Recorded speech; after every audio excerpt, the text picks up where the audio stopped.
It's your boy! Ladies and gentlemen, it's your boy Uptown 2525, Up Tizzle, Yak Master, YouTube sensation. It's about to go down, ladies and gentlemen. So check it out. One time, me and my wife, we was sleeping, right? And we was knocked out. It was about 1 o'clock, 2 o'clock in the morning. So I'm snoozing, I'm chilling, Then all of a sudden, I hear like a noise, like a like real loud noise. So I get up off the bed, like what's going on? So I go into the kitchen, and I'm seeing my cat scrambling with this big rat. You know what I'm saying? Like the rat was like this big with like red eyes. You know what I mean? One of them crazy looking things. So my cat standing on all fours, like holding his hands up like they getting it in the middle of the kitchen, so they both jumping this thing, right? So they both jumping it and they're screaming, ew, ew, crazy. And then all of a sudden, I just see like blood splattering everywhere, you know what I'm saying? So then the rat went back into the hole that it came from. I never seen it ever again after that. It was blood everywhere. It was unbelievable, man.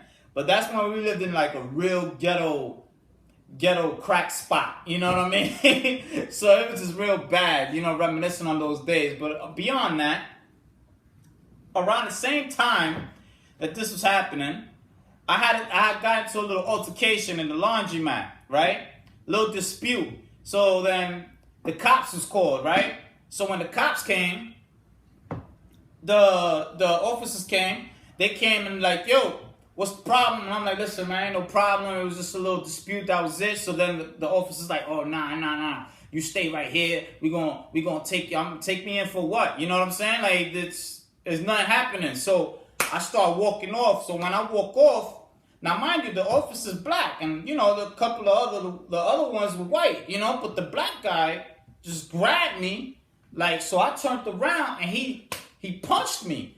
So I'm still like in shock, the fact that he hit me. So I leaned on him, you know what I'm saying? Your boy was stumbling, you know what I mean? And then they jumped me. They jumped me really bad. But what had happened was, this is not the point of the story. The point of the story was that when they jumped me, they put me in the cop car.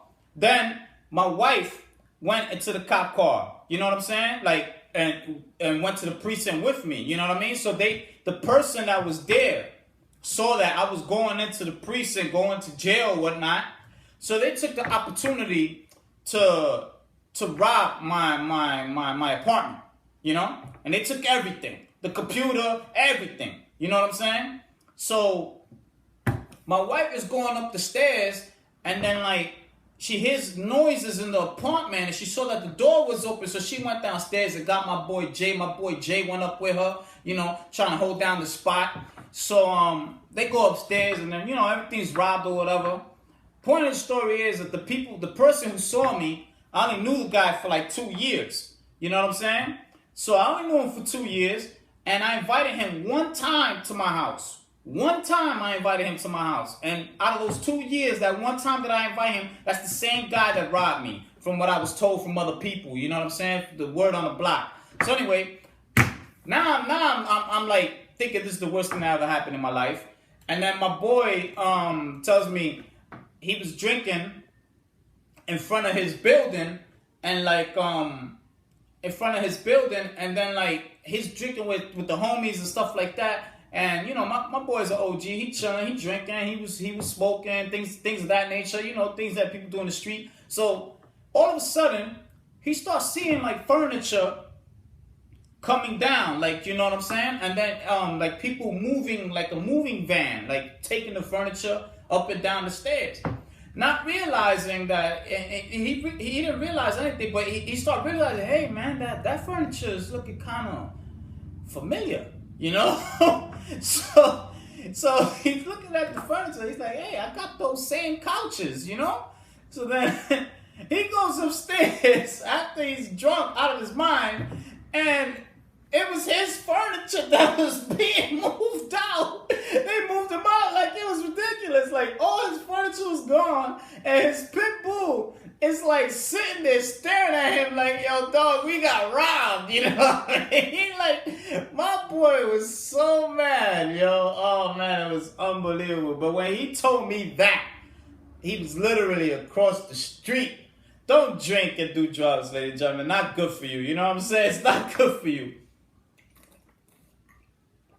That made my situation feel minuscule. You know what I'm saying? Because it was just like damn, you know, life lessons that you learn through somebody else's experiences. You know, he was an older gentleman. You know what I mean? But he was a gangster. That's my dude.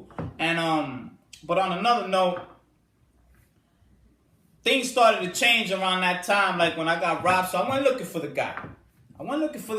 My cousin, you know, we went looking for the guy. I'm strapped. I'm in the car. I'm ready to go. We go to the apartment where his mom's is at. We run through the mom door and like, yo, where's your son? And she's like, oh, he's locked up.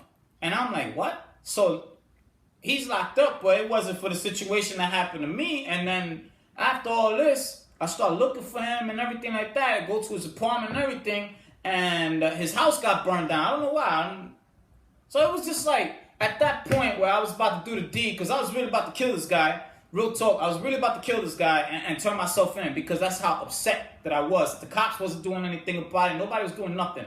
So then, that was God telling me, you know, at that point, like, Uptown, you don't need to do anything. I'm taking care of the situation for you. You know what I mean? And that's when I really started dwindling away from the streets and started saying to myself, like, I need to change. You know, I need to change and do better. And, you know, your boy's on the job.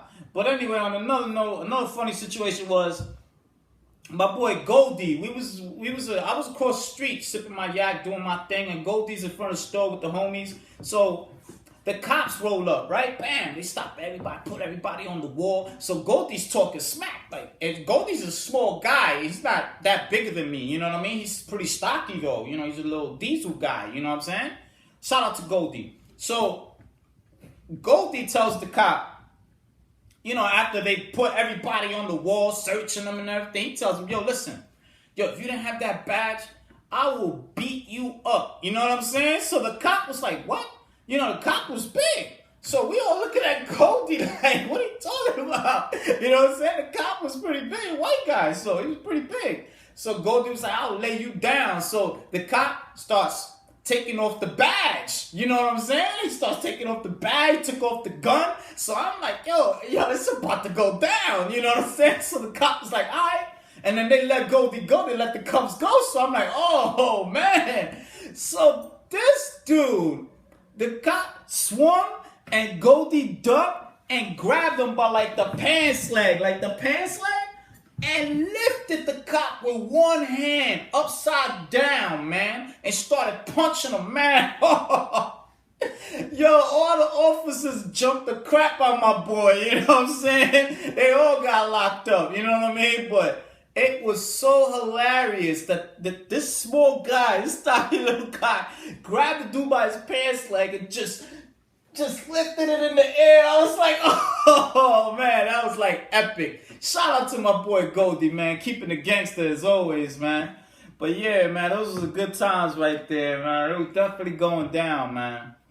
And then around the time that I was in school when this happened, around the time the Bloods was coming out, you know, like the Blood gang, you know what I'm saying? The Crips, the Bloods, you know, the gangs was really, when I was coming up, it was really happening. Like, people were getting cut in the face for wearing red and everything. It was going down. So the situation happened where it was crazy because I'm in the school, you know, and the 8-ball jackets was out. You know what I'm saying? So dudes was like, you know, rocking their leathers at the time. Everybody looking kind of fly. But the dude, his name, I don't want to reveal. I don't really want to put salt to the injury. But the dude had the 8-ball leather jacket, red joint. So he's in the school. He's in front of the school. And then all of a sudden you see a bunch of dudes, like 20 dudes, 15 to 20 dudes. They run up on him. And they're like, yo, take off that jacket. And I'm standing there and I'm looking around like, I know they're not talking to me, you know, because I'm with the team. I got my team, you know, we all good, but they talking to the dude with the red jacket, 8-ball jacket. They talking to him. Yo, take off the jacket. And the dude is like, he just takes it off. yo, I like those sneakers. Let me get those too. And I'm like, no, he's not gonna take off his sneakers, man. He's not gonna take off his. Don't take off the sneakers, man. Don't do it. So he took off the sneakers, man. He took off the sneakers. They grabbed the sneakers and threw it into the wire. You know the wire on the streets that be hanging for the cable? They threw it on the wire. They took his jacket. They gave it to one of the little guys out the team. Gave it to the little guy. The little guy's rocking the jacket. They walking off. And this dude is sitting there. No backup. No help. No school security. Just sitting there. Sneakerless. Dirty looking socks with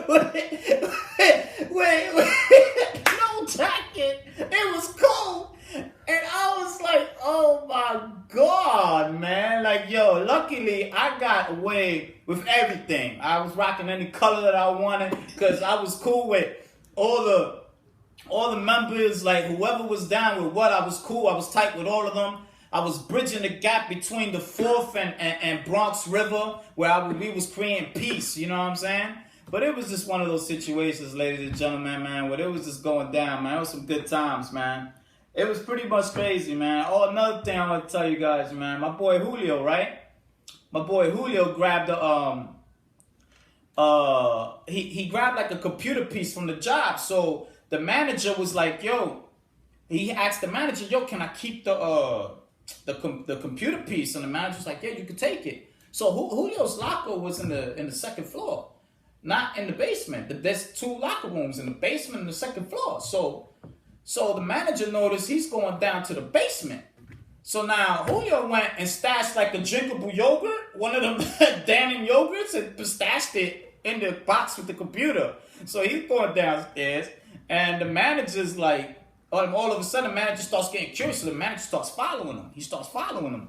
And then Julio's down there. Julio takes out the yogurt. Julio's like this, sipping it down. The manager's peeping between the locker rooms, just looking like a demon. And then he's like, hey, what you got there? And Julio goes like this with the yogurt. And then the manager's like, yo, what you got in your hand? So Julio shows him the first hand. And then, but the crazy part is that the yogurt was like dripping down his chin. It was ridiculous. And then Julio goes like this, and the manager just fired him, man. Oh man, I just needed to get that out of my chest, man. It was one of the things I was thinking about that happened. Well, anyway, more on the storytelling events that I got going on. You know what I'm saying? It was just some good times, some bad times, but you already know, man. Your boy's giving you the content. A lot of people asking for this new installment. So check me out at bxunity@yahoo.com. Holla at your boy.